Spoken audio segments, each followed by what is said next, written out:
Dear Excellencies, ladies and gentlemen, dear guests joining us online and today at Lindenkorso of Generali here in Berlin, where we gather today to discuss a very important topic, also a critical topic, the topic of climate resilience for small and medium enterprises in developing countries. My name is Andrea Timmisfeld. I'm Head of Public Affairs and Social Responsibility, and I'm in charge of this representative office of Generali here in Berlin. And let me say it's a real and great honor to welcome and to host such important guests today here in our premises. And before I hand over to our smart and very competent moderator, Conny Chimok, I would like to invite you to join our discussion with your ideas, to share your insights with us, and to deeply engage in the discussion.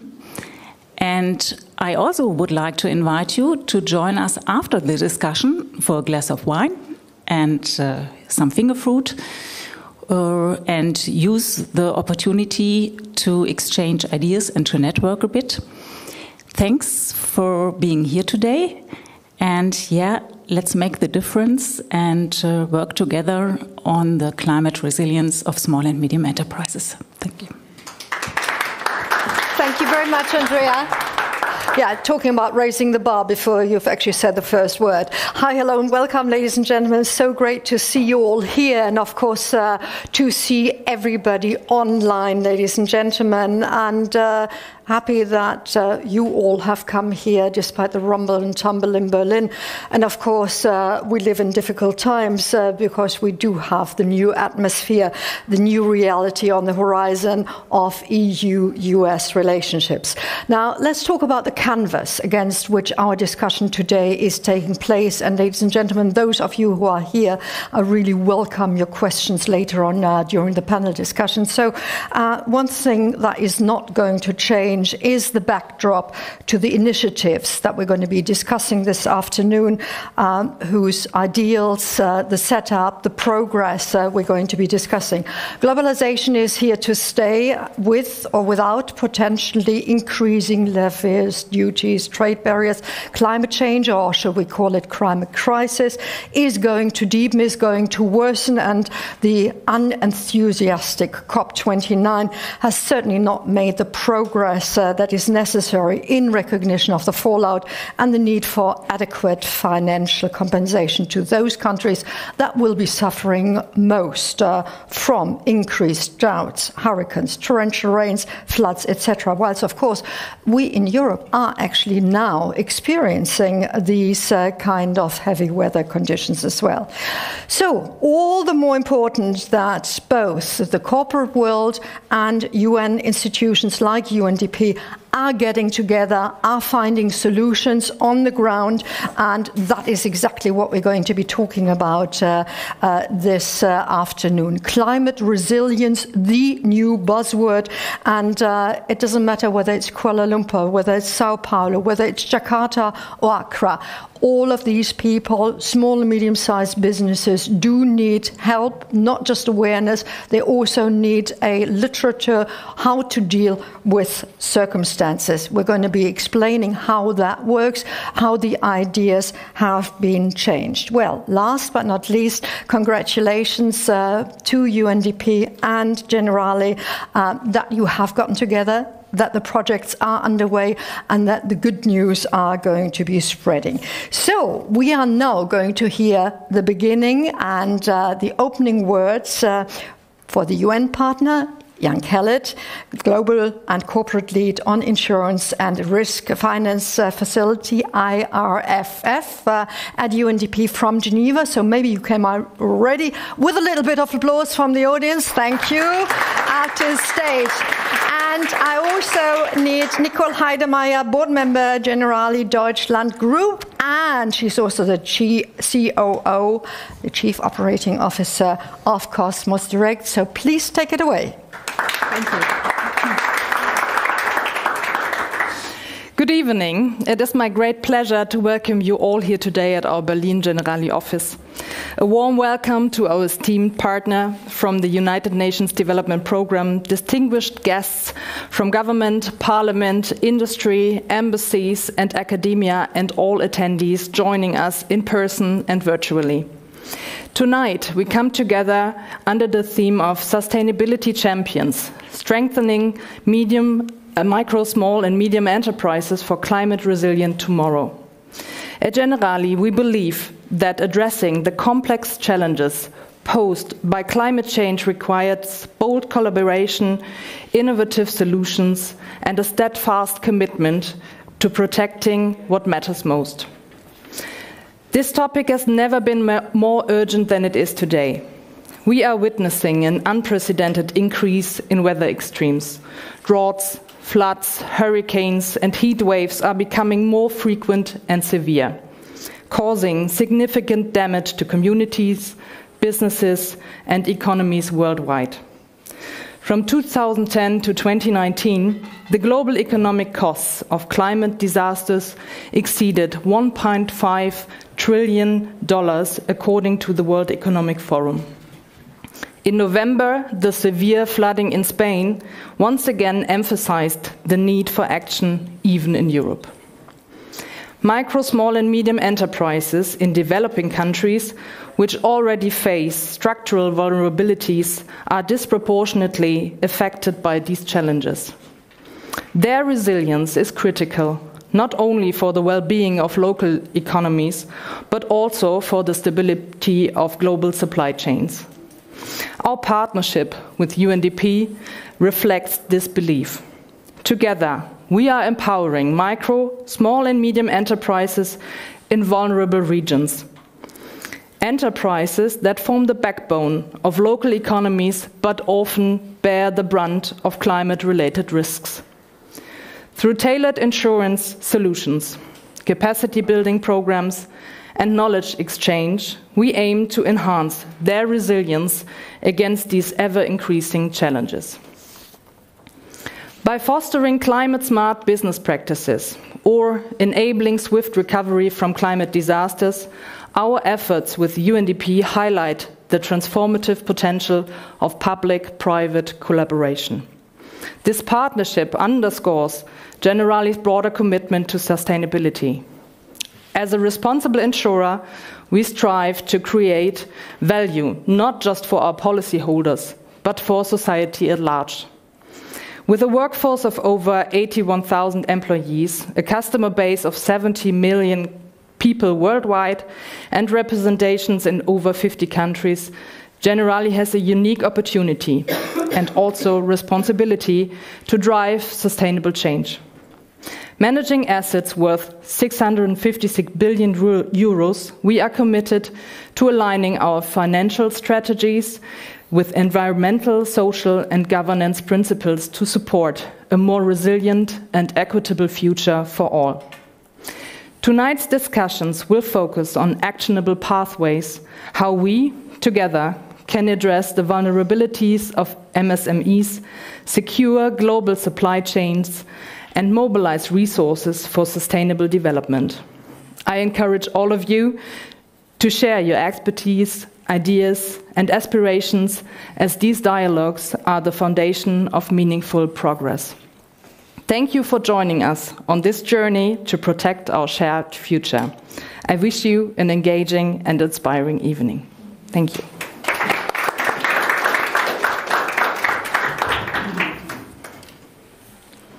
Shall I commence, Connie? That would be lovely. I mean, first of all, to say, Connie told me that I had to change my 4-hour speech to a 3-minute speech, so there's a lot of changes here.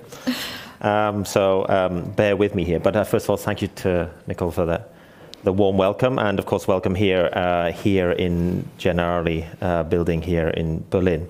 I think also I'd like to say a warm thanks also to the German government. We have Dirk Meyer from BMZ, Ministry of Trade and Development here.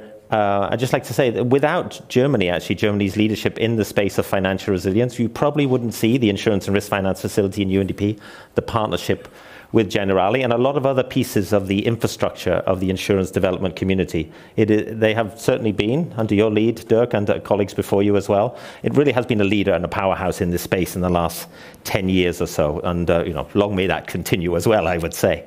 I think, first of all, as Connie has said, Nicole has mentioned, we are living in really fragile times, and I think that's right before us. We see it. We know, for example, there is pressures on the multilateral system, the system that we're in conflicts around the world, which perhaps we didn't see 5 or more years ago, making decisions, agreements, much more difficult than they were. We've seen some of that play out in Baku. I go tonight to Riyadh for the third of the conferences, which is about drought, desertification, and land degradation, and I wonder again if some of these same issues will be before us. Now, the world of the SMEs and small business are playing out in this landscape of increasing risks and hazards and shocks, and it's worthwhile us noting that. I think we know some of the statistics. So in developing countries, SMEs make up 90% of the economic system, if you like. In Germany, I think it's 99%, but I think that's because you have a larger, if you like, companies can be larger to fit into that. In OECD countries, SMEs produce 50% of our GDP. In developing countries, it's 40%. It's still a very large figure, and that's just from the formal system, the formal SME system. And yet, of course, even in a world of interconnectivity, for example, German manufacturing SMEs source 29% of their products outside the EC in and around the world, such as Southeast Asia. In a world of interconnectivity, SMEs, especially in developing countries, are increasingly under stress from climate change, from pressures of supply chains, etc. Now, in COVID came along, I can't remember the exact statistic, but it was significant. I'll look it up, actually, because it was quite remarkable. I need my glasses for this, excuse me. So when COVID hit, for example, in Southeast Asia, between 40 and 70%, depending on the country, of small business suspended operations. Many of them closed their doors, and millions of people were pushed into poverty. We know that statistics, about 100 million people were pushed into poverty by COVID. The vast majority of the SMEs had no financial continuity insurance of any kind. Now, this is really important, because if you think about the value chains on which we depend, whether it's the cars that we drive, the devices that we use, or indeed the food that we eat each and every day, these are really important, and we have a very, very vastly interconnected system. Well, I can tell you, certainly if those products are sourced in any way coming from developing countries in particular, which is important to us in UNDP, that is a very shaky foundation indeed. So, for example, one of the value chains we're looking at right now is coffee. And coffee has seen a massive increase in prices over the last few years because of drought, because of land issues, because of climate change, and so forth. And that's just one value chain, and there are many, many more indeed. When, of course, the conflict in Ukraine occurred, grain prices rose 23% around the world on average.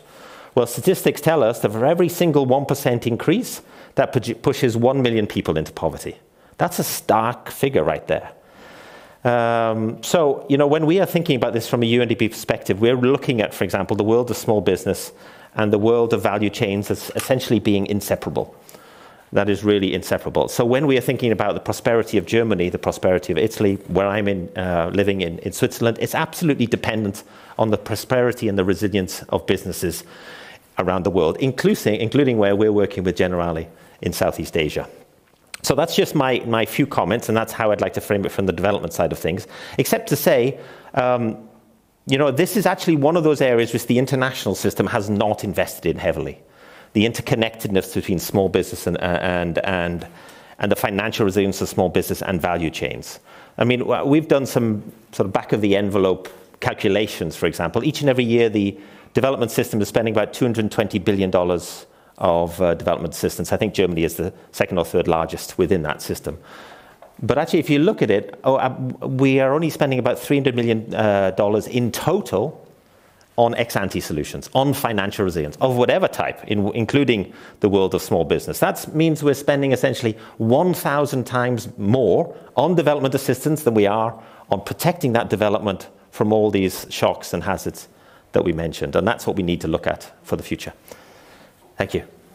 Well, thank you very much. Nicole and Jan, thank you very much. Those were both more than greeting words. Those really got us into the issue. Thank you very much to both. And I hope, ladies and gentlemen, that you could actually see shoulder to shoulder, and that's where the solution lies. And I believe whilst public-private partnership, these 3 Ps, was actually a dirty word for a while, it certainly has its place in finding solutions today. And now, ladies and gentlemen, just as a respite between intellectual inputs, we're going to have a view of the vision. We're going to have a look at the pictures and the images that are surrounding both sustainability and resilience. The moment before you take the first step, before you find your courage, before you know what happens next, there's one moment that lets us know the time is now. And now it is time to think of tomorrow, to protect what we love. Now it is time to protect the future. Generali, in partnership with the United Nations Development Programme, is working to protect vulnerable communities around the world. The partnership will blend Generali's insurance expertise with UNDP's long-term focus on financing and development. Half of humanity is threatened by the consequences of climate change. Millions of people in the world lack access to financial protection, leaving them at risk of any disaster. Protect the future means ensuring that everyone has access to inclusive insurance for whatever hazards they face. Generali and the Insurance and Risk Finance Facility (IRFF) initiative, led by UNDP, are aligned with the Insure Resilience Vision 2025, which aims to protect 500 million people against the impact of climate change and disasters. Together, we will support vulnerable communities with accessible and affordable insurance and promote financial resilience for all. Protect the future is our way of making a difference. Now it is time to protect the future. Yes, and sometimes great film, great images, and sometimes if you want to path for the future, you actually have to look at the past. And I remember not very far from here having an interview with Nicholas Stern, the author, of course, of the Stern Report, one of the original people who said, we've got to really sort of put it into a financial framework. What is climate change going to cost us? And he seemed at the time rather optimistic. We're going to find solutions.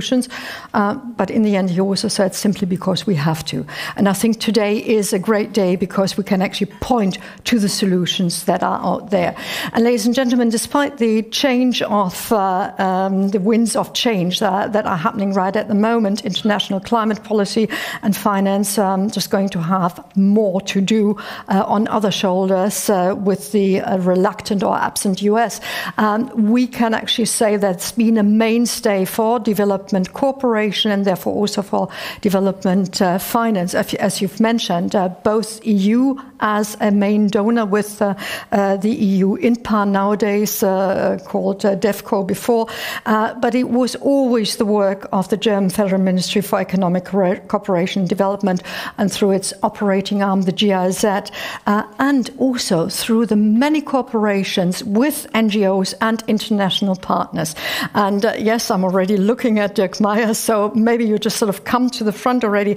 Our keynote speaker himself has been dedicated to keeping up the spirit of the year 2015, when multilateralism was at its peak with the 2 major treaties, the Paris Climate Agreement and the UN SDGs. So Dirk, thank you very much for taking time in probably a very hard and hectic workday and coming to share with us the ideas, both of the ministry, probably also in view of COP29 and its results. It's somewhat not as optimistic results, and what you are doing to keep up the good works despite the winds of change also blowing here in Germany. So, ladies and gentlemen, Dirk Meyer, he is the Head of Directorate General for Multilateral Development Policy, Transformation and Climate. Now, that was the full title, I think. Yeah, thank you very much. Ladies and gentlemen, it's really a pleasure to join you today for this discussion and this topic. And just allow me half a sentence. As being a marathon runner in my leisure time, of course, it's great to have Generali as part and speaking under this label now. Well, we just heard about the importance of MSMEs, especially for the emerging societies. So, of course, strengthening MSMEs is a very sensible thing to do, and therefore, of course, it is a centerpiece of development cooperation. And I don't want to repeat the figures.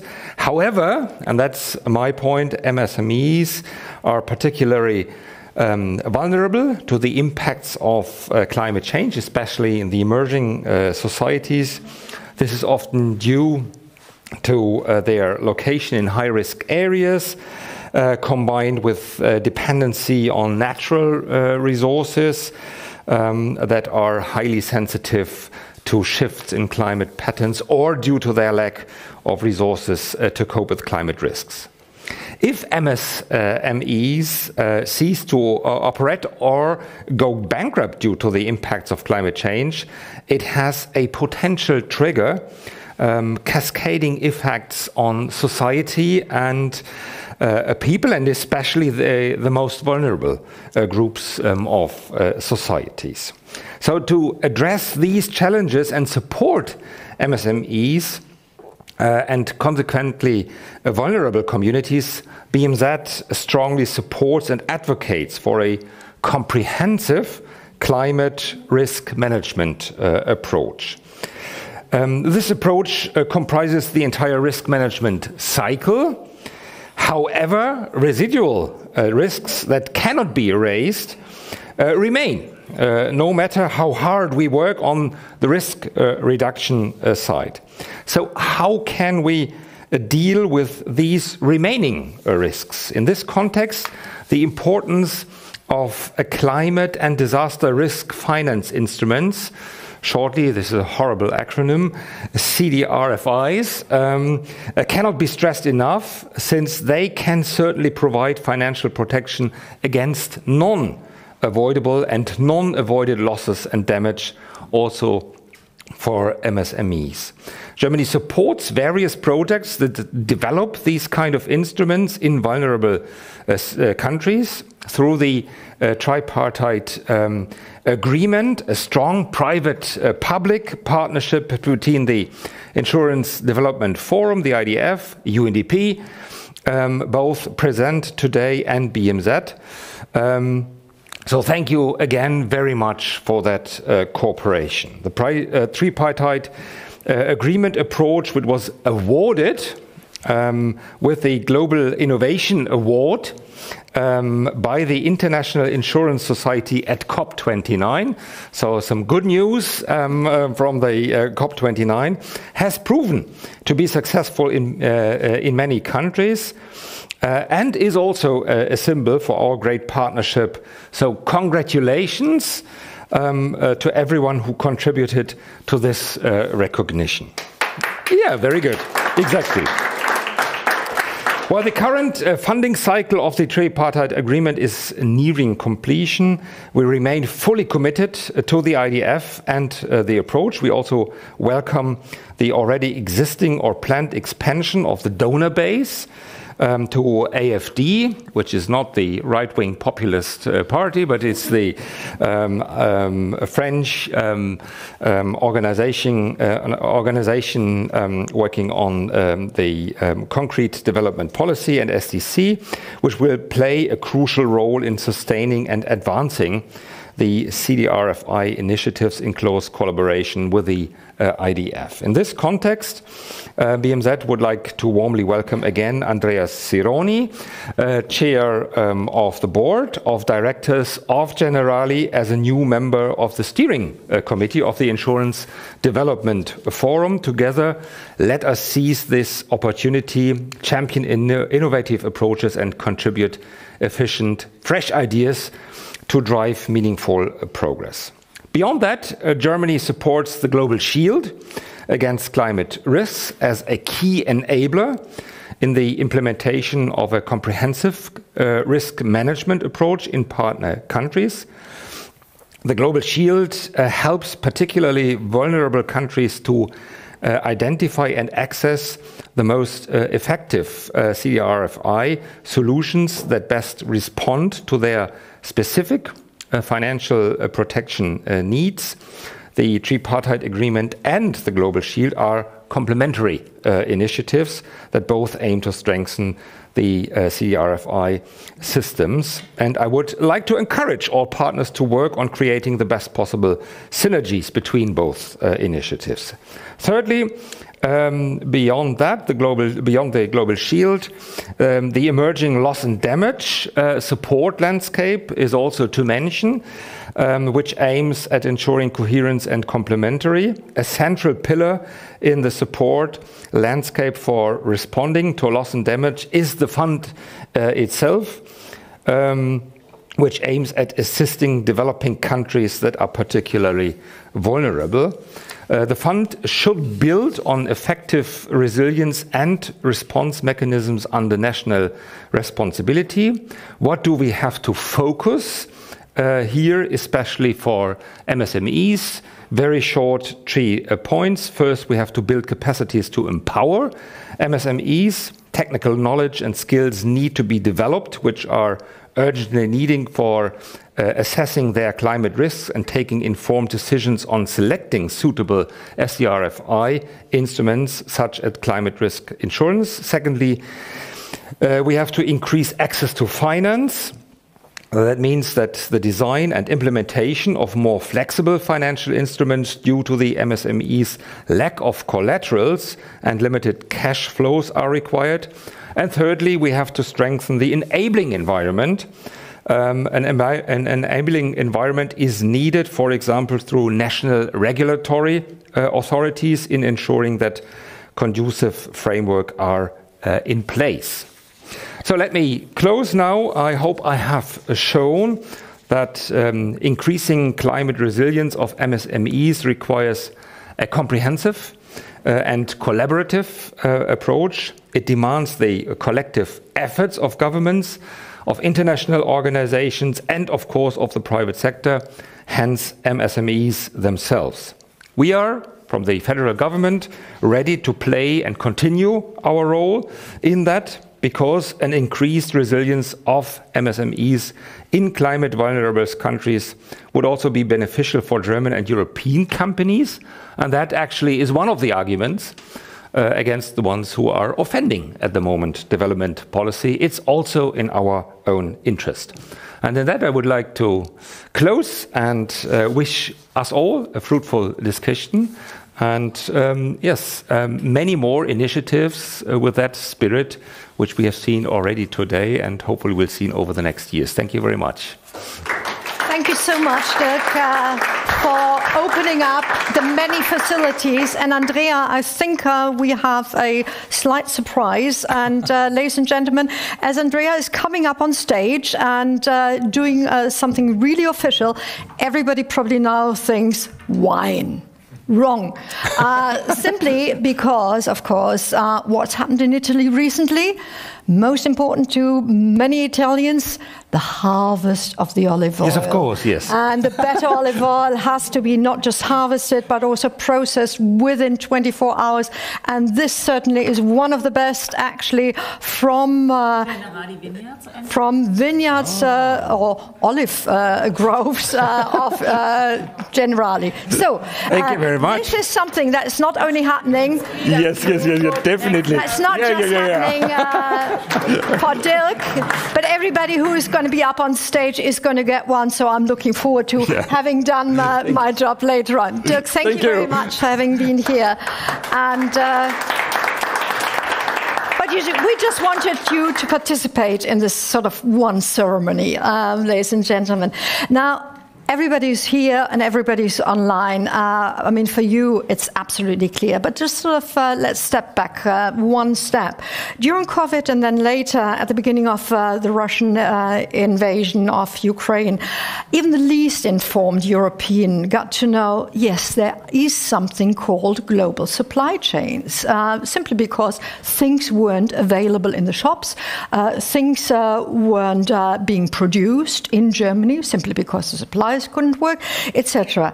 And then suddenly we had just one container ship stuck in the Suez Canal.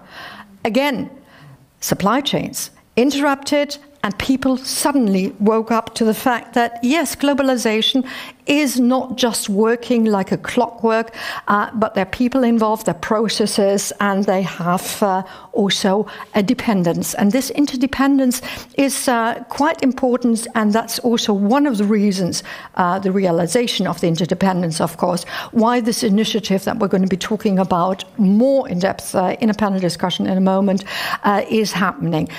Maybe just one last thought. You're wearing clothes. Have you ever thought about who is actually putting these clothes together, whether it be in Bangladesh, whether it be in Vietnam or whatever?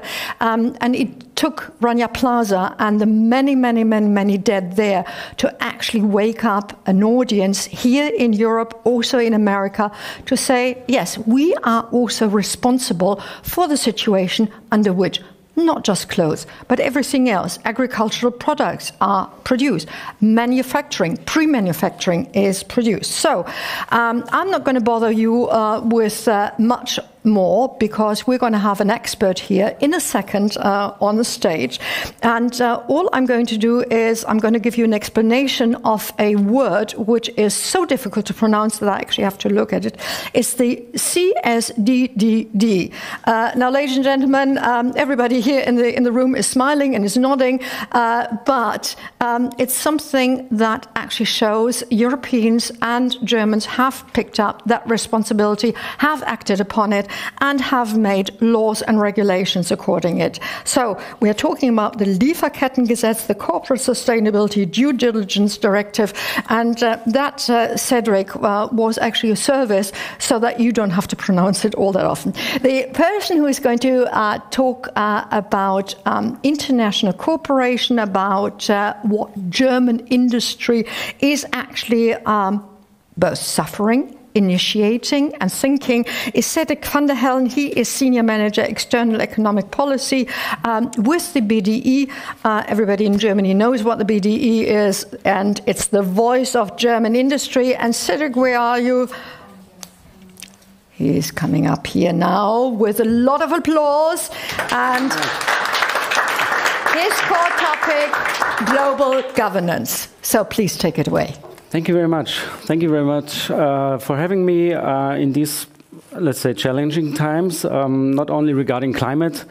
So I'm happy to bring in a business and trade policy perspective today and in this evening, because you all know, and I guess you feel it, our liberal world, as we know it, is at an end.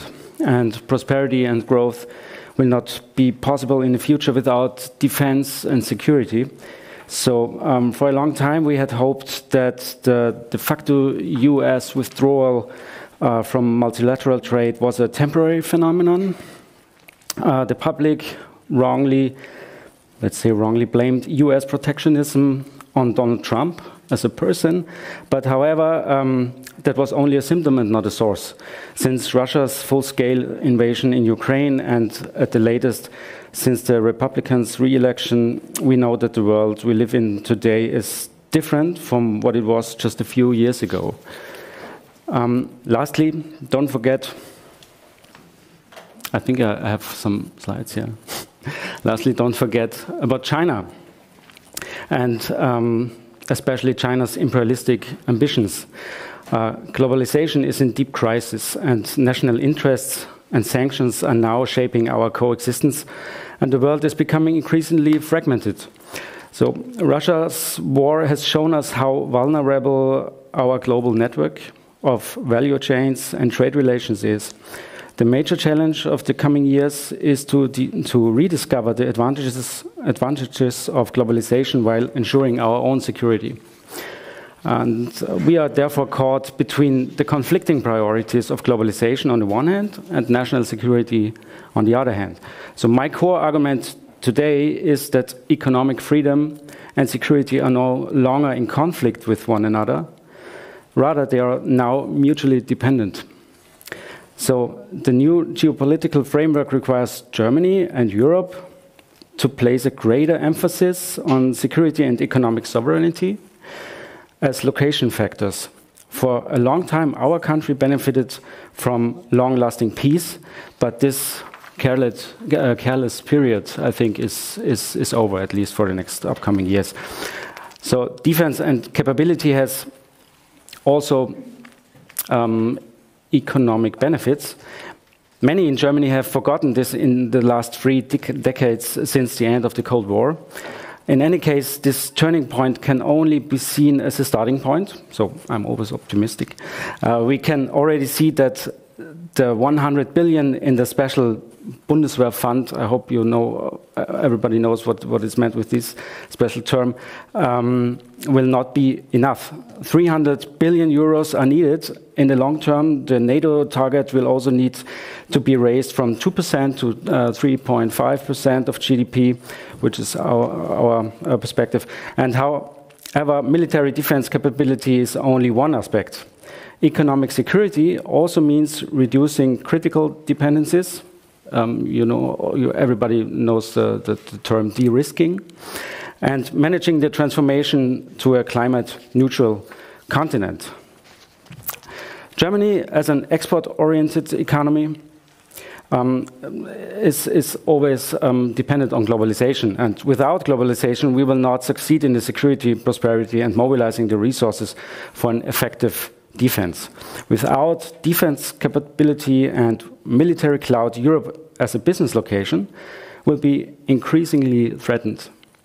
The new federal government, which we will hopefully see in the next spring, has a difficult but fundamental task ahead of it. So one key issue I want to talk today is economic security and sovereignty. For policymakers, as well as for companies, especially MSMEs, economic security and sovereignty are crucial, as you know, everybody. Our focus on MSMEs here is right. Unlike the big multinationals, they are more location-bound. It is often not possible for them to switch to a local-for-local production, as we have seen recently at Volkswagen or the BASF. So let's zoom in on this a little. That's why I brought our recent study, which we released with our partners from Deloitte. Because the new phase of globalization with geopolitical crisis, new block formation, and increasing localization of production is challenging German industry pretty much. As we have seen, we have recently a study on this, as I mentioned already. You can find the link here. And we can share it afterwards. It shows how companies can react to this with the help of our scenario analysis. Our model calculations show how the export-driven industry can reposition itself. Above all, strategies for de-risking, diversifying the value chain, and forging new partnerships in emerging and developing countries are extremely in demand. So what exactly does this mean for companies, especially for MSMEs? Companies are required to regularly assess geopolitical trends and assess risks in export markets on a regular basis. So, for example, a country in which I am active joins a certain geopolitical bloc, especially a geopolitical or anti-democratic bloc. Partly, I was thinking on the BRICS, but they're not only anti-democratic. So I'm really happy about it. Accordingly, I must carry out risk management as a company. Based on this, I must rethink and adapt the market, supply chains, and production strategies. I must check tax consequences, and especially concerning tariffs. You can find more information and recommendations for action for MSMEs in our study, and yeah, we will share the link afterwards. So the second big task for today is how should policymakers in Germany and Europe respond to this new, it's not really new, but to this situation. The recommendations of the industry or of our Federation of German Industries are clear and have been available for a long time. It's just on the top, we have to be strong at home to be strong and successful in the world. Which means we must strengthen our economic power to foster our competitiveness and our political influence worldwide, which is essential, especially to reach our goals in peacekeeping and reducing climate change. Since the European Commission based its actions on the economic security strategy, we focus on its 3 pillars: promote, protect, and partner. We already had a nice video on protecting. The EU Commission's program to date has been particularly influenced by the idea of protection and the project pillar. But in view of the geopolitical changes, it is right, on the one hand, to establish a professional level of trade protection instruments. For example, in the field of investment screening mechanisms, compared to US efforts, we have some catching up to do it in terms of technological expertise, information gathering, and harmonization within our European Union. The anti-coercion instrument, the foreign subsidy regulation are also important regulations that strive for a global level playing field in the current dispute over tariffs and customs, which is, by the way, one of the favorite words of the president-elect in the United States.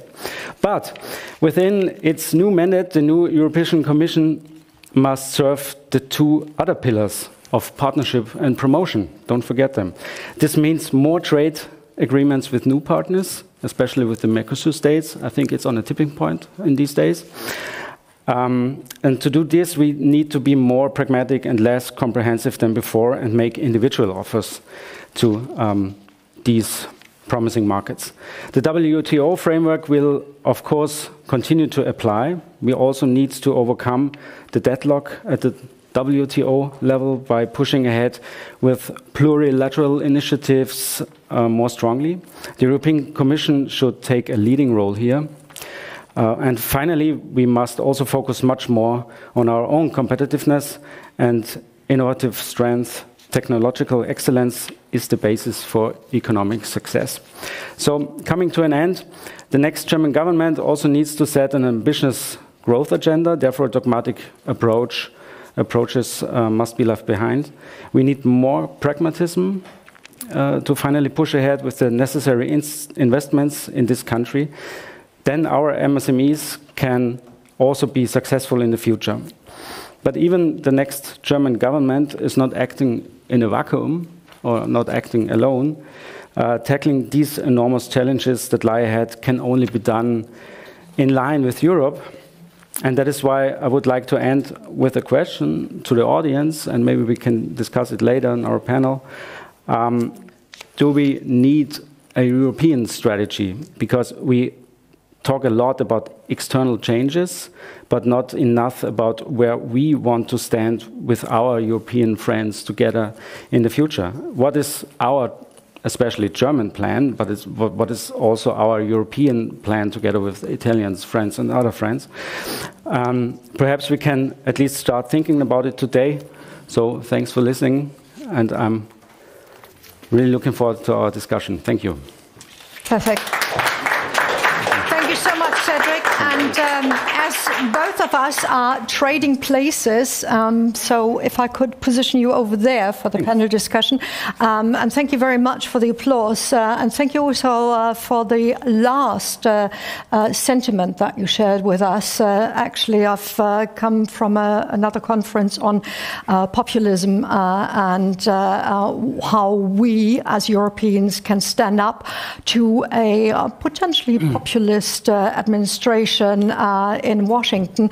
And that is exactly what you said, finding our own values, defining them and acting upon them. That was something that I just sort of wanted to bring in from a different point of view. Now, let's get back to the issue at hand. And for that, as you can see, we have 2 empty places. They're going to be filled straight away. First of all, the lady, Lauren Carter, is Deputy Team Lead at UNDP's Insurance and Risk Finance Facility.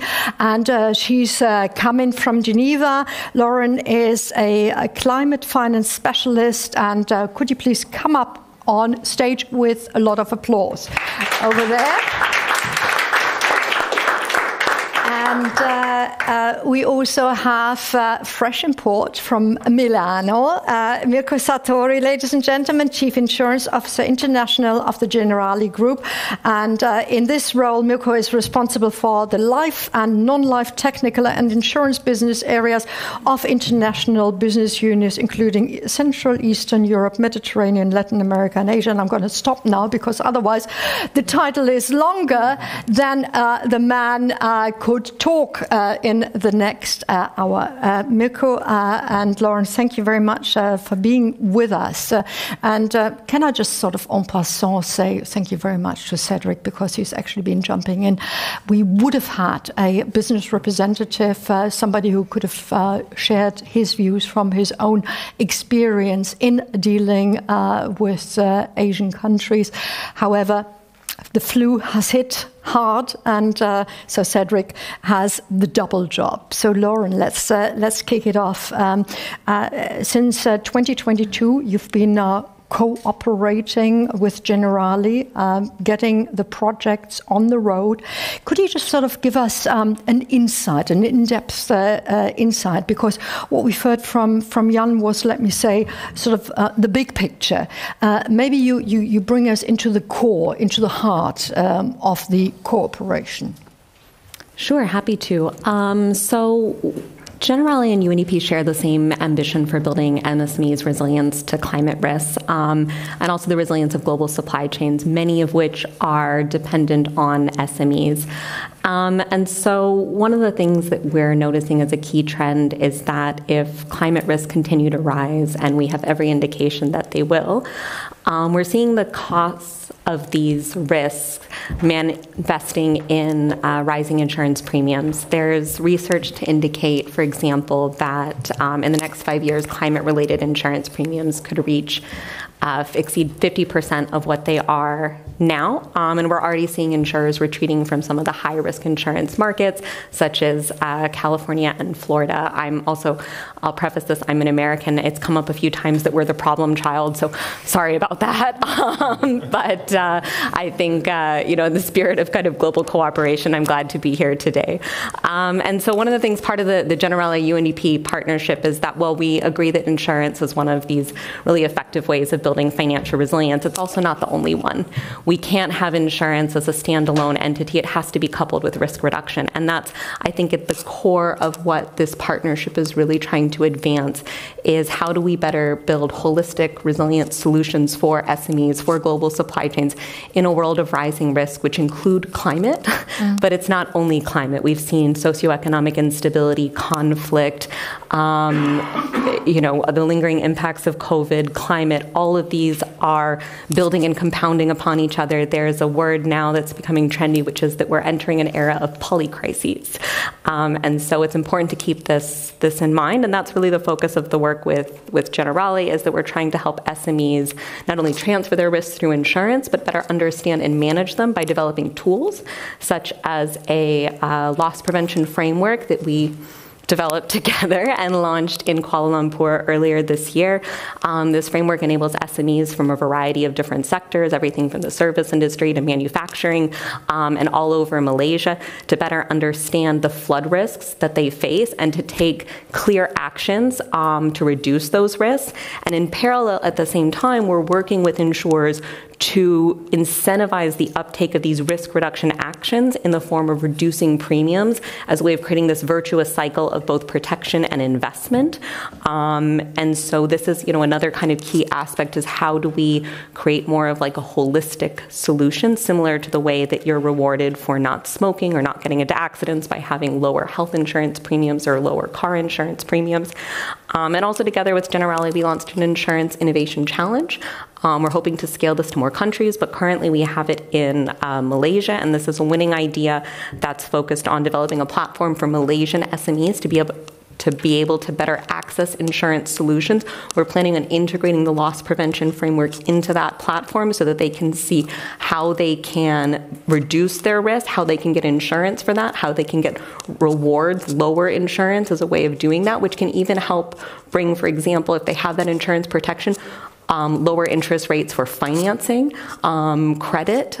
So all these things sort of build into a package of what could be considered more holistic resilience options for small businesses. So I'll stop there, but that's sort of just like an overview of how the partnership is kind of working on the ground and really kind of creating actionable tools, solutions, research, et cetera, financing for small businesses to actually be able to better understand and manage these intersecting risks and, this age of polycrises. Thank you so much, Lauren. And I think we in the course of the next 3/4 of an hour, we're going to sort of go in depth and show up how that works, and then how it could potentially be rolled out to other countries as well. Mirko, there is one basic question I have to ask. I'm sorry, this is sort of journalistic must. Why the hell do you do that? That's the first. That's the first question. And then, of course, we've already heard from Lauren what she considers the value add. What do you, from the insurance, from the business side, consider the value add? So the first thing is sort of the general one. Is it just because Generali has a good heart? Well, I think, yes, for sure, first of all. But secondly, I think, as a part of, the, economic, ecosystem, I think the insurance industry is doing already quite a lot. We can name some examples, but definitely, from my perspective, insurance industry overall, without naming, US or other, regions or continents, but we need to be realistic, we can do, and we have to do more. So I think, starting from the basics, we as Generali, but also other organizations in the world, in the insurance industry, we have, big balance sheets. We are not only like insuring risks, we are, yes, protecting our policyholders, but we have also big balance sheets and big sort of ways to finance and do investments. We mentioned already we have more than 650 billion euros as assets. We are asset owners and also asset managers. Investments into sustainability or like resilience of our clients or the vulnerable community should be part of our investment strategy, and definitely it is. We can do more. Why? Sometimes regulatory wise, these kind of investments, to be honest, are a bit penalized, if I may, at least so far. Maybe this is food for thought for the future. But definitely this is the easiest way we can do. But from a technical perspective, we do sort of risk assessment in our, it's part of our job.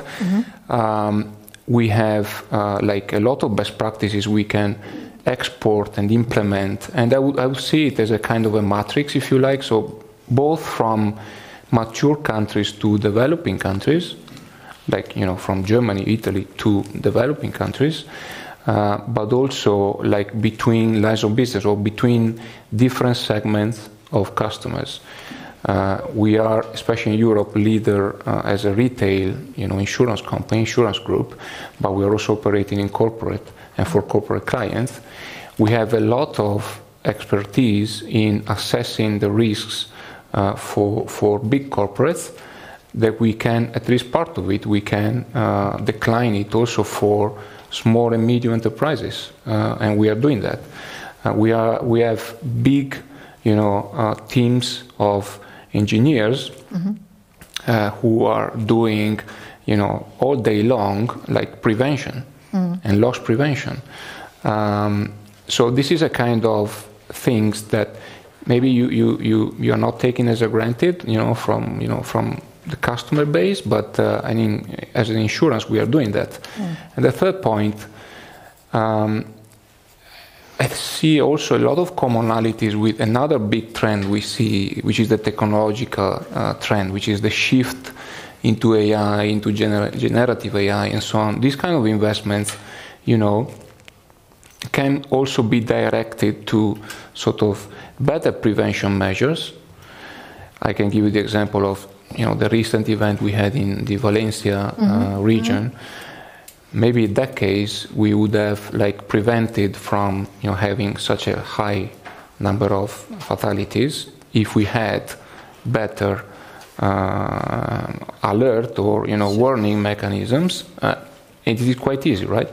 It's not like generative AI complicated tools. It's just digital tools that you can put at work. Yeah, the two Germans are just looking at each other and thinking, we had the same stuff, 3 years ago in the R, and none of the learnings from there was transferred to other regions in Europe. So sad for the people, and probably also sad for everybody who was concerned. I mentioned Spain, it's just the latest one, but I mean, it's common for every country, at least in Europe. And this is in the context of, just to conclude, of course, this has to be seen. Insurance companies are usually, cashing the premium and then waiting for the event to happen and then potentially to compensate. But I think this has to happen, a kind of a shift into the paradigm where we're not only like the ones that are paying the claims, but we can sit down with the customers up front for prevention and raising the awareness. And this is the context of the partnership with UNDP. This is why, to answer your question shortly, we definitely need these kind of partnerships to raise awareness. We wouldn't, be able to do it without working together with UNDP, to be honest. Thank you so much. And what I find, I'm going to come to you, Cedric, in a second, but I'd like to sort of play it via Lauren once more. Now, there are two worlds getting together. The world of a UN organization, and UNDP has been a forerunner in so many areas, and yet maybe not in insurance. On the other hand, the insurance company not always working with UN organization. Was it always such smooth running to find the right answers and to have the projects that are now projects that even get an award at COP29? No. Okay. For lack of a better word, no. Yeah, that was a short answer. And the long answer is, how did you overcome those stumbling stones? So I'd like to, what may not be obvious at first glance is how aligned our kind of goals are with the insurance industry. Because, like you said, insurers aren't doing this out of altruism. They're doing it to survive, because the risks that we are facing collectively as people all over the world are rising, and insurers are the ones underwriting that. And so at the UN, so just a little bit of context. So we've been measuring the human development for the past 30 years. Only in the time of COVID, this has always been going up, not always at the same rate, et cetera, but steadily rising. In the aftermath of COVID, this is the first time that human development started to go backwards. And it did it for 2 years in a row. And one of the reasons for this is just a lack of financial resilience. Many of the crises that we're experiencing, from climate to COVID to socio-economic, pushed people further into poverty, as Jan said. And what this did was we realized development is not fixed, it's very fragile. And so we need to future-proof, to de-risk development. So, I mean, this seems like a well-read group of people in the audience. How many people are subscribers or read the Financial Times? Anyone? Yeah.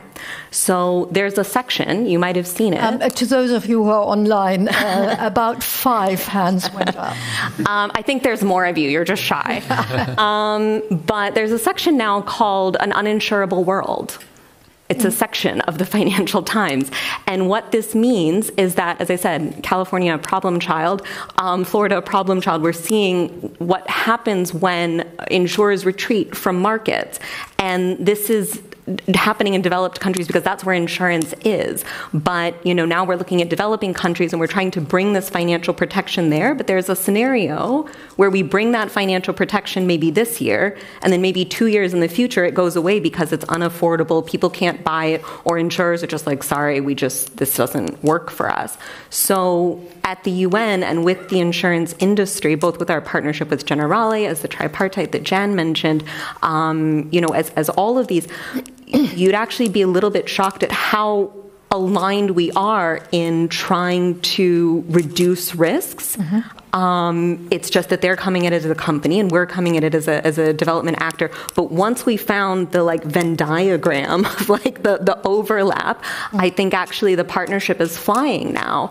And it's because we found the sweet spot of where we can actually find this win-win. And it's the same with the governments that we're working with too. All of us are kind of on the same boat, and as long as we kind of learn to speak the same language with each other and kind of find that common ground, I'm really excited about all the things that we have done, and I think that we will do together with Generali and with the wider insurance community. Perfect. Thank you very much. And a good beginning after some getting together, some thinking, some aligning, is then a platform to actually roll it out. We're going to be talking about the future in a sec. But Cedric, I know that you can't talk for everybody, but people engaged in the BDE that have business partners in Asia, in Africa, in Latin America, do you think they would feel happier knowing that their partner companies that they're dealing with are involved in a scheme like this? Would that make their cooperation easier? Of course. Okay. I think that's crystal clear. But such an environment is not everywhere. And the first thing, talking from a business perspective, what especially small and medium-sized companies are seeking to find are opportunities, because only when you see opportunities, you will have business and a return of investment. And so you, of course, need partners in new areas, but at the first step, I think government or governments, national governments, as well as the European Commissions, are required to open new markets and to find new partners. For example, on the African continent, and this brings up topics like investment guarantees, which is a framework proposed by for example, a German government. There are export credit guarantees in charge. We already talked about a bureaucratic burden. We have really a huge problem with it when it comes. I already mentioned in my speech the economic security pillar partnering. Nowadays, it's really hard to find new trading partners in the emerging fragmented world, because we always come with a huge backpack of requirements to our new partners. We have a deforestation regulation. You already talked about the CSDDD. We have the CSRD regulation. We have the CBAM, the Carbon Border Adjustment Mechanism, which is so don't get me wrong in this evening. So nobody is for child labor, or everybody is against it, and everybody wants to protect the rainforests, etc. But our partners, we have in mind, for example, African countries or India or the Mercosur states. They're all asking us, "Are you crazy? We can't cope with this." Mm-hmm. So we want just trade and investment, and this on a basis where both sides can grow. And you come up with this stable of regulations. So I think as a first step, of course, partners are needed in other areas, and risk assessment and open markets is brilliant work, for example, from the insurance side. But on the other hand, we need much more support from our own governments. So that's why I already mentioned before, strengthen our strengths to be strong at home and successful in the world. Thank you very much. And we've already seen that the EU has pushed back the deforestation regulation by 1 year and even softened it down. Now, whilst Dirk Meyer was still here, and I think he is still here, it occurs to me that like 10 years ago, already within World Bank and with the GIZ or BMZ framework, we were talking about risk assessment, and we're talking about general insurance, not individual insurance, for the agricultural sector. And the African insurance facility was really hailed as a best example, best of its kind at the time. The Caribbeans were ahead, but these were insurances that sort of covered a whole range, a whole area, so that the individual farmer didn't have to do anything. Where is, let me say, the difference in the scheme that you have co-developed at the moment for Malaysia, but probably rolling out to other countries in the future? So is it individual companies, small, medium-sized companies being insured, or is it maybe, oh, you're in area X and this area is going to be flooded, therefore you all are entitled to a financial compensation?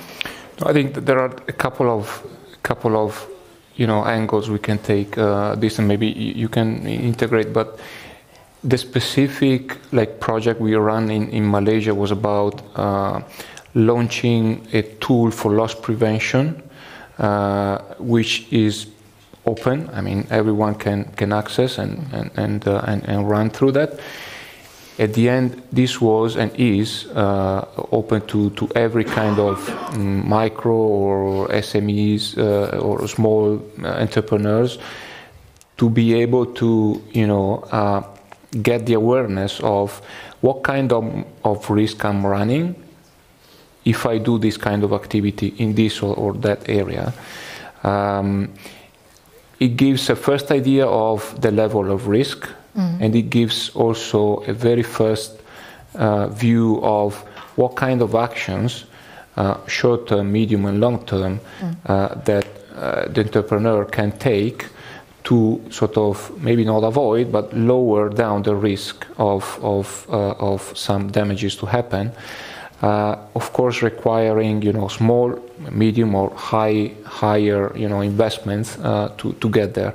So this is open to basically everyone, and it definitely is needed. I mean, to raise the awareness, and now we are going to scale it up in Malaysia, and also we are going to export most likely to other countries in Asia. This is one angle. The other angle is, and I think you were alluding to that in your question, there are a lot of countries, especially developing countries, where, and also Jan mentioned that the under protection, or the protection gap is huge. In Southeast Asia, we are even around 5% of insured, and 95% is not insured. Then it depends on the line of business, depends on the segment of the clients, but just to give you the idea of the magnitude of that, we have done, very recently we launched, again jointly with UNDP, a parametrics report to highlight the different kind of risks that SMEs or companies in general are running in that area or that other area in terms of line of business or in terms of different activity, what kind of risk factors they can consider. And I think we go even more behind 10 years because, parametrics kind of protections, we started to discuss it, and I was involved in the ILS on the cat bond industry in 1990, and then I was, becoming, or getting into the industry in early 2000. So these are known structures, but the real challenge now is to scale it up to sort of serve the under protection. So to fill, or try at least to fill, a bit of the protection gap. What is the advantage? It is easy to understand. It is accessible in terms of, kind of damage. You can definitely know, very quickly the amount that you can get, and also, and especially from our perspective, as also as a service to the policyholders, the claim amount can be paid much quicker. And that's essential for survival. And that's essential, especially if you are, as we are claiming to be, on the side of the client, to sort of helping them into the transition. So when claims are, or damages are happening, the very first thing is actually to be there and helping them to rebuild and allowing them to get back to their own activity as soon as possible. Of course, this is helpful for that, first of all, I think. Thank you very much, Mirko. If I understood correctly, Lauren, right at the moment, the main activity is on prevention, i.e. sort of informing businesses, small, medium-sized businesses, about their potential action plan, how to insure against that. There needs to be something, following it up, like these 95% that Mirko has just pointed out. Have you got any schemes, any ideas on that to sort of, make the two meet? So I think it's all interconnected. So for example, I think, on the one hand, we're trying to help SMEs better understand the risks that they face and understand the actions that they can take to reduce those risks, of which insurance is a part. And so that's why we have, for example, things like this Insurance Innovation Challenge, because there are just not a lot of products that are designed to meet the needs of small businesses. They're designed to meet maybe the needs of individuals, large businesses. They might be health or life, but actually kind of small businesses, climate risks and interrelated, very few, or even health plans for employees, et cetera. But at the same time, we cannot expect, nor is it reasonable for SMEs to manage themselves all the different risks that they're facing, especially if, there's certain risks like fire. That may just be a freak accident, something explodes, a propane gas tank, et cetera.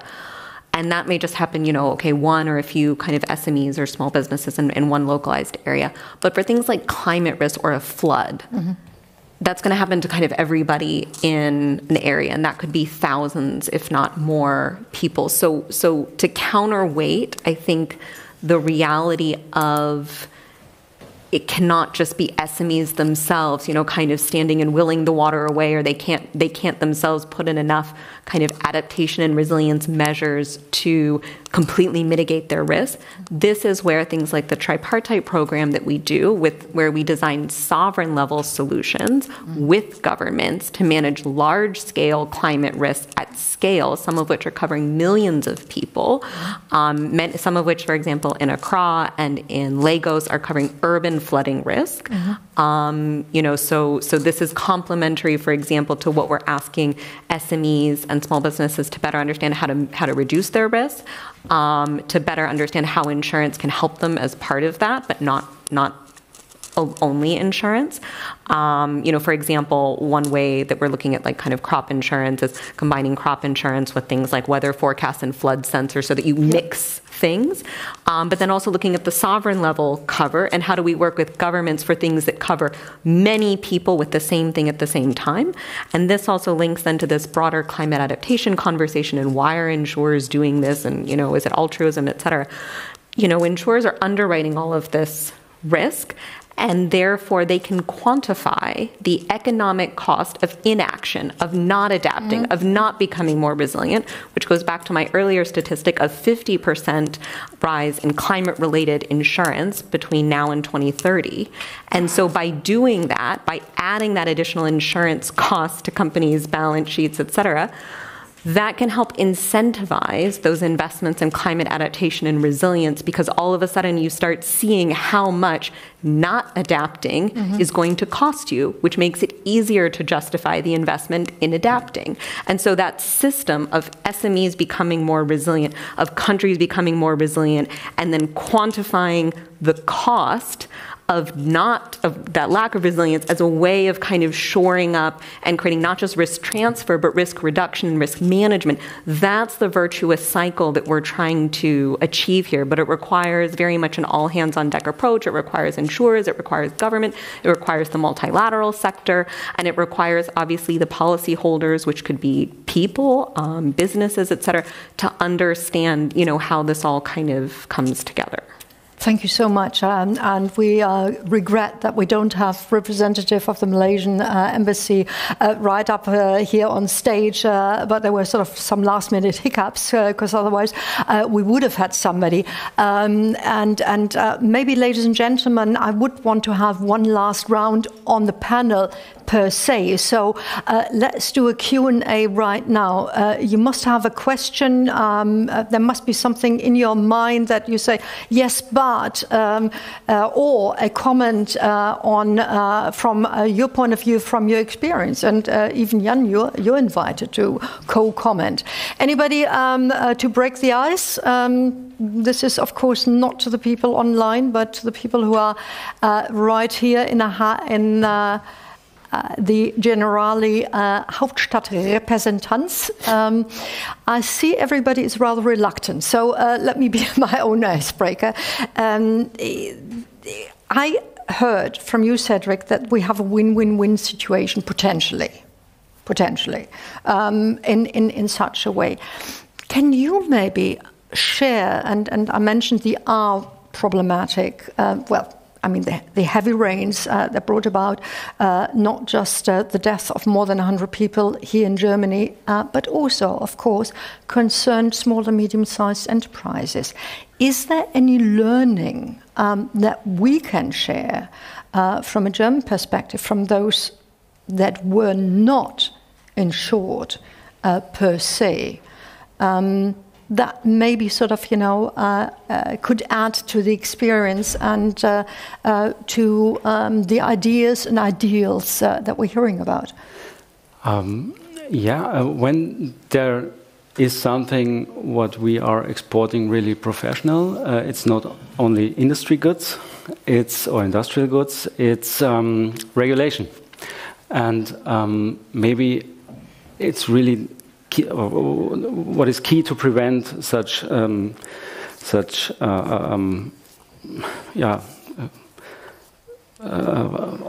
awful happenings, disasters. Thank you very much. Is to have a better regulation or a more reliable legal framework. Yeah. Because we already mentioned the due diligence directive.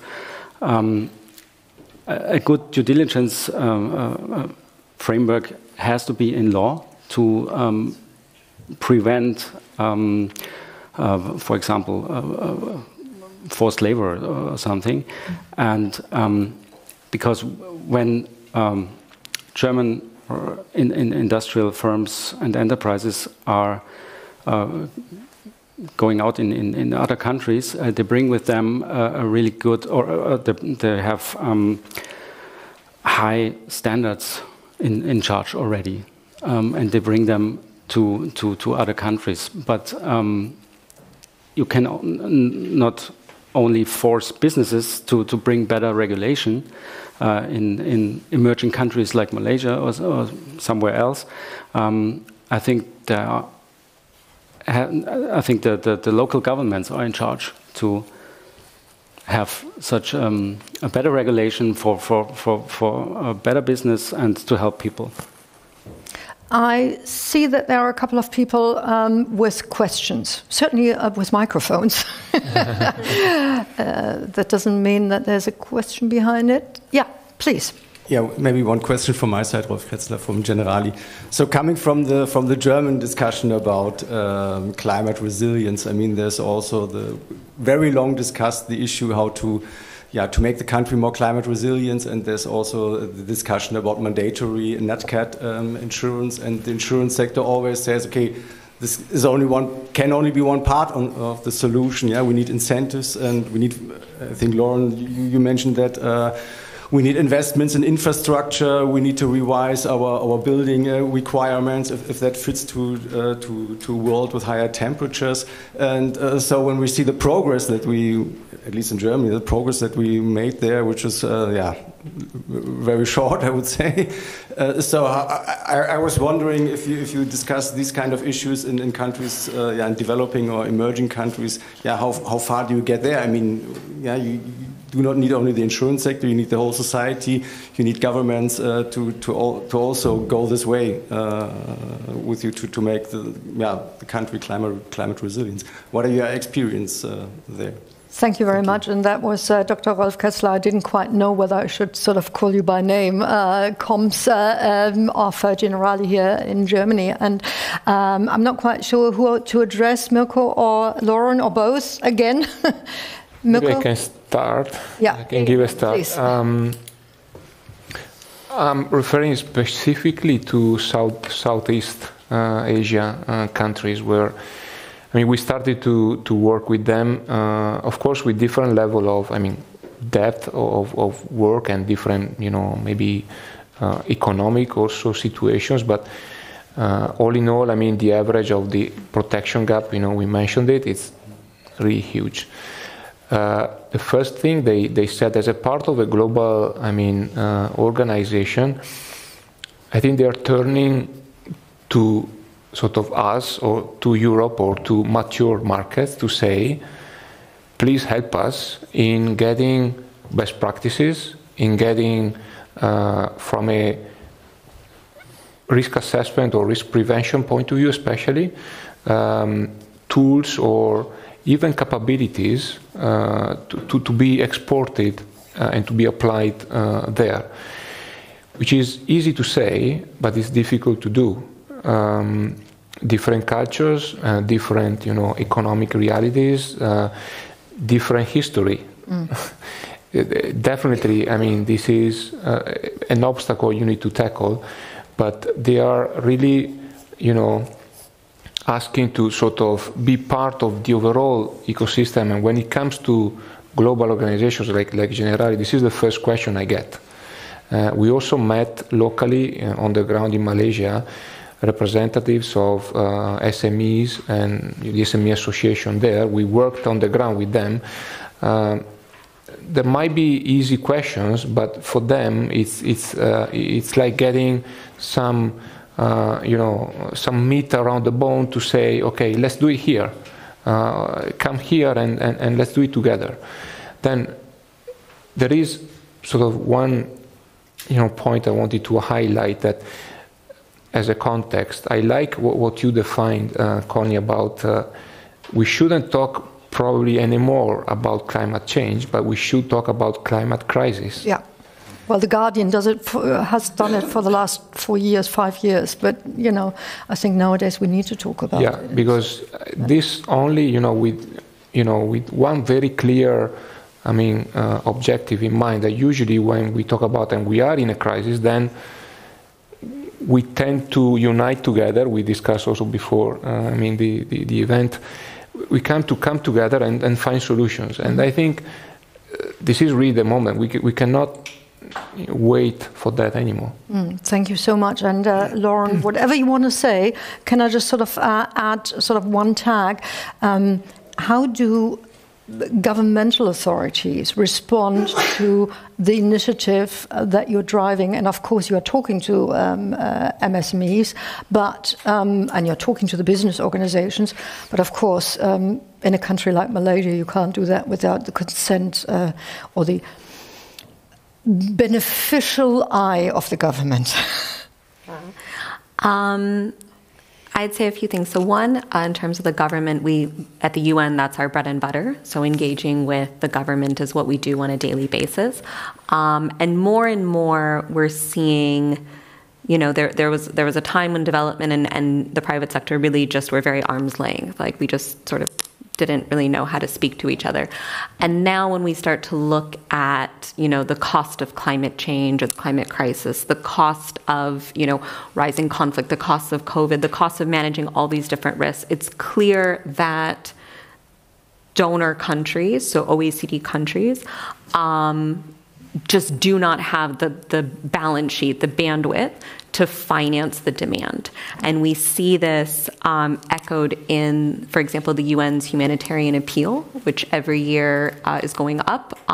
This year, I think it's record high.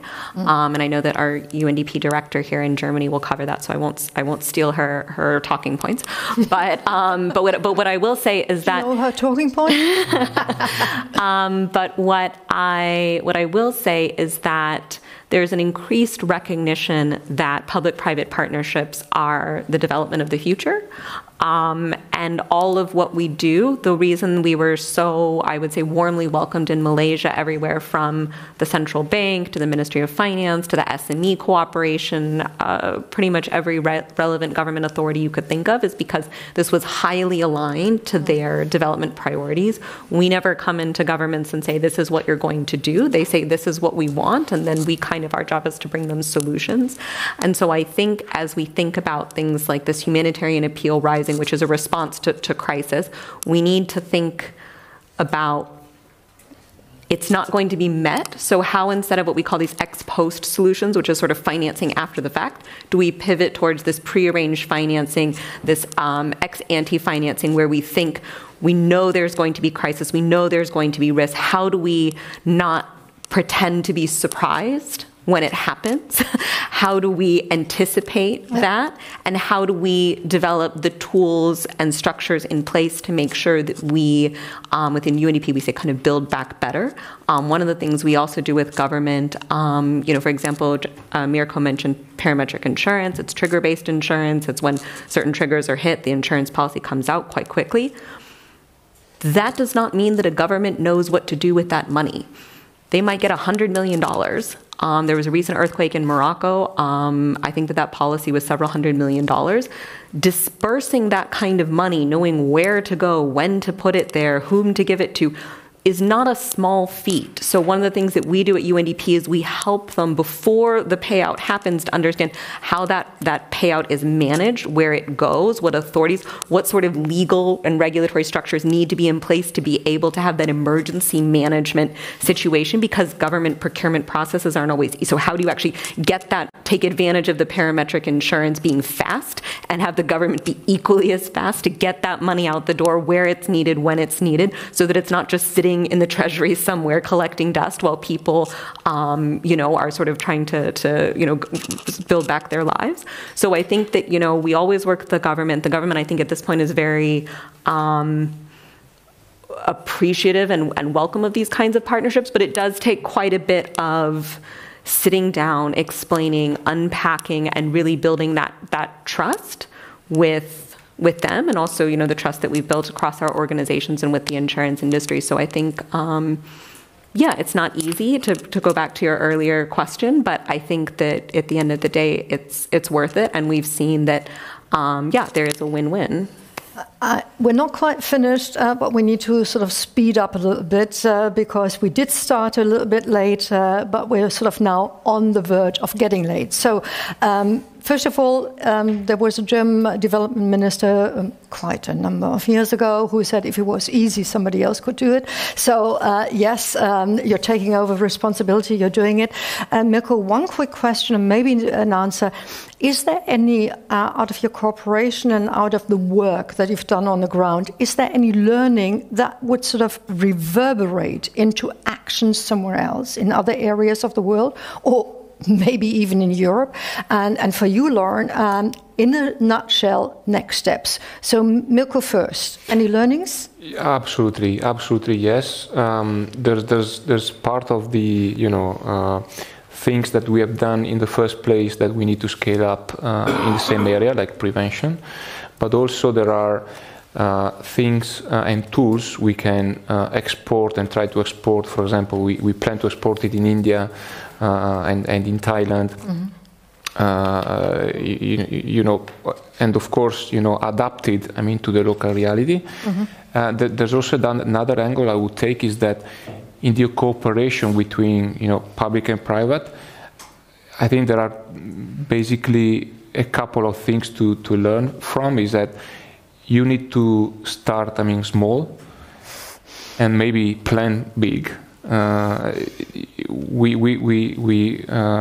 drafted, the list of things we wanted to do, but priority is to start small, see the benefits, and then people around are, getting commitment. Perfect. And the other thing is, usually, and we've seen, cooperating with UNDP, working and leveraging on the, we call it cross-fertilization of different competencies, then it made up, a kind of a cooperation that definitely, the joint team, is not simply the sum of UNDP and Generali, is actually much more than that. And this definitely is something that globally, in other global initiatives, you can take.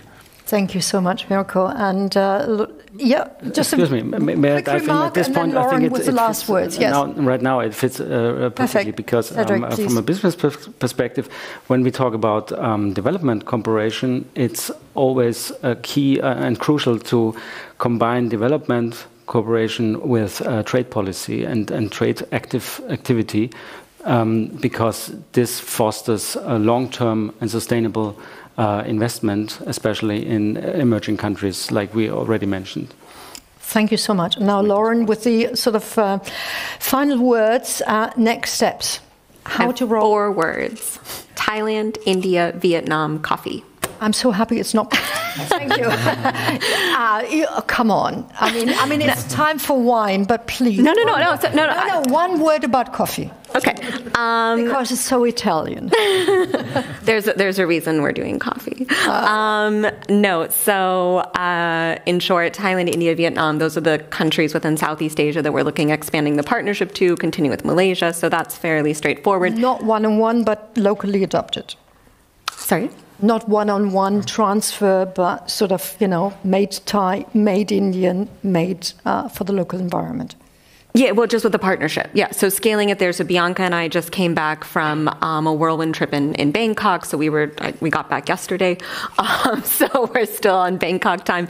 But that's where we spent good night. Yeah. So that's where we spent a week with their team kind of working on this. So expect good things. And then on coffee, this is really... I think actually I can summarize it in a very nice way that kind of brings this all together about why does it matter. So, Italy, a significant portion of the Italian economy is driven by coffee. Illy, Lavazza, I think Europe's most roasters are in Italy.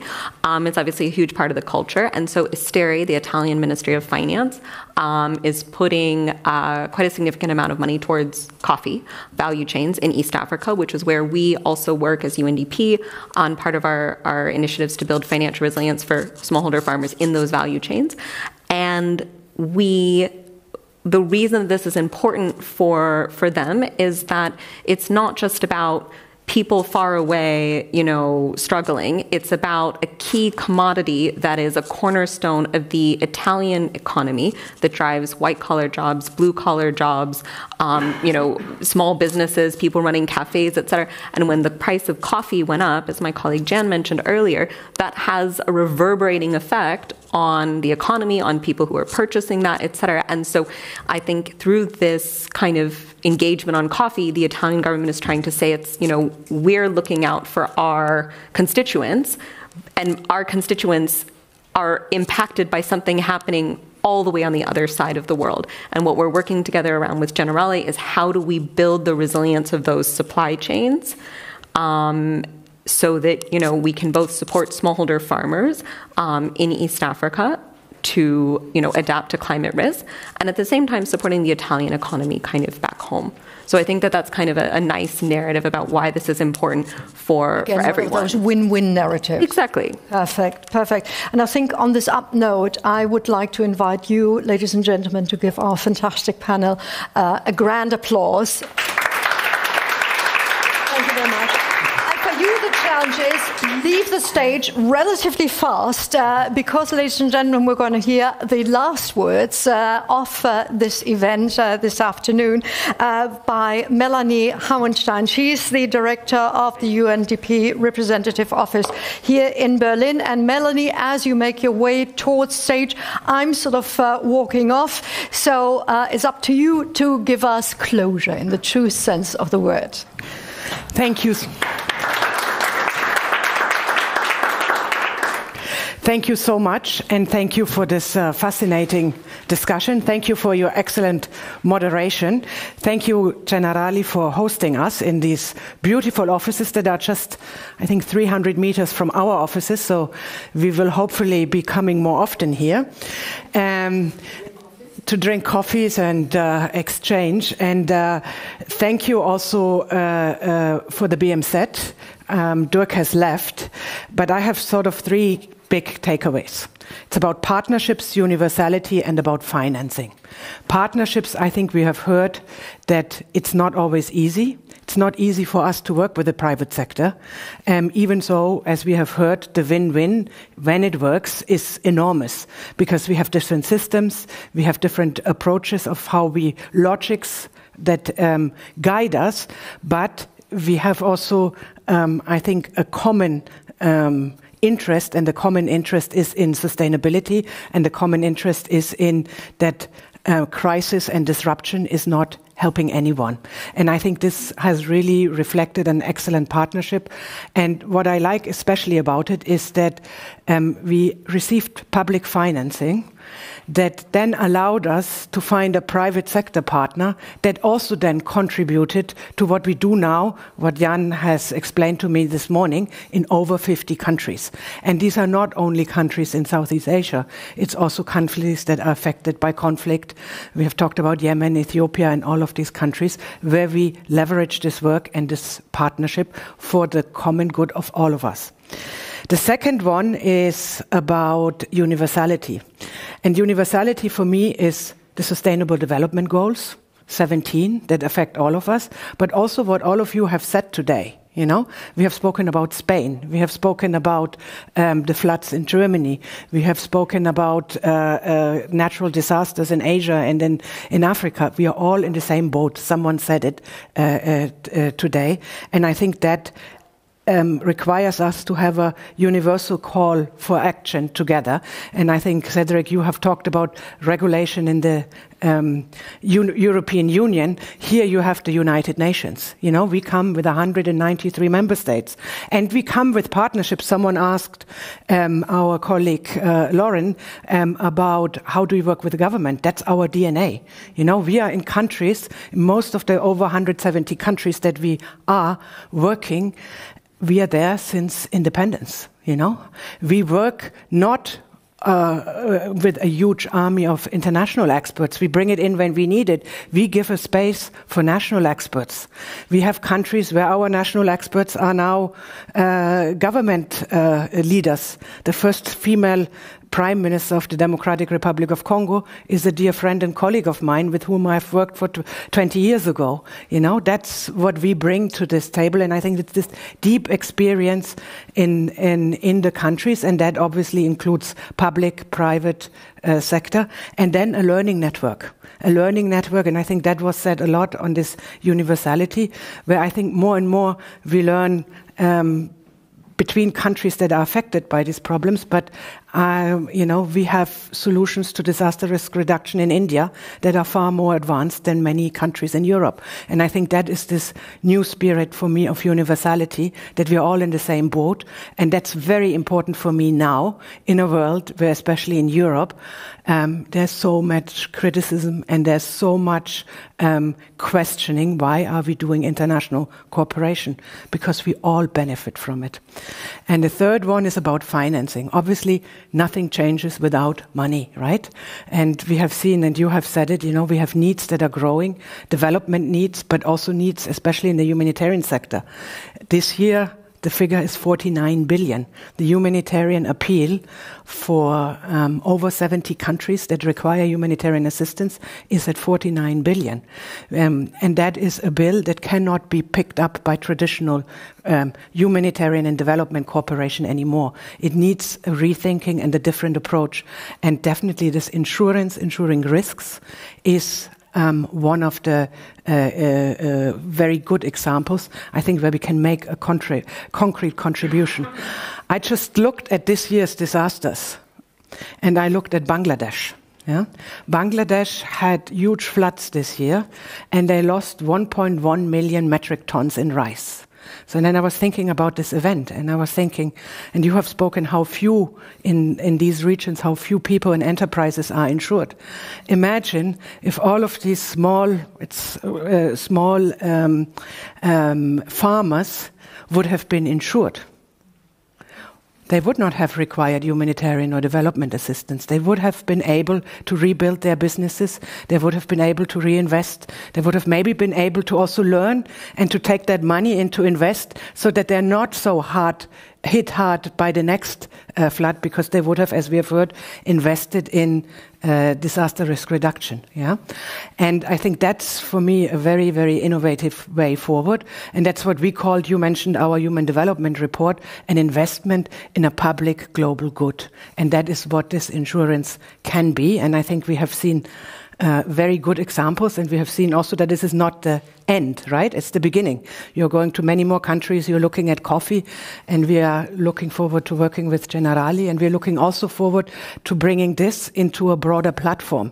We are working here in Germany with the Development Ministry, with the Otto Foundation and the City of Hamburg on a Hamburg Sustainability Conference that has exactly that, bringing different partners together from the private sector, from the public sector, to rethink sustainability, to rethink development, and to see how can we now, from now until 2030, that's the end date that we have set in the UN for the moment for the SDGs, how can we use this last stretch to accelerate development with different tools and with a different approach. And I think this is a very good example, and we have discussed this morning how we can bring that to a broader platform and discuss this and engage in this learning. So thank you very much, and have a wonderful evening.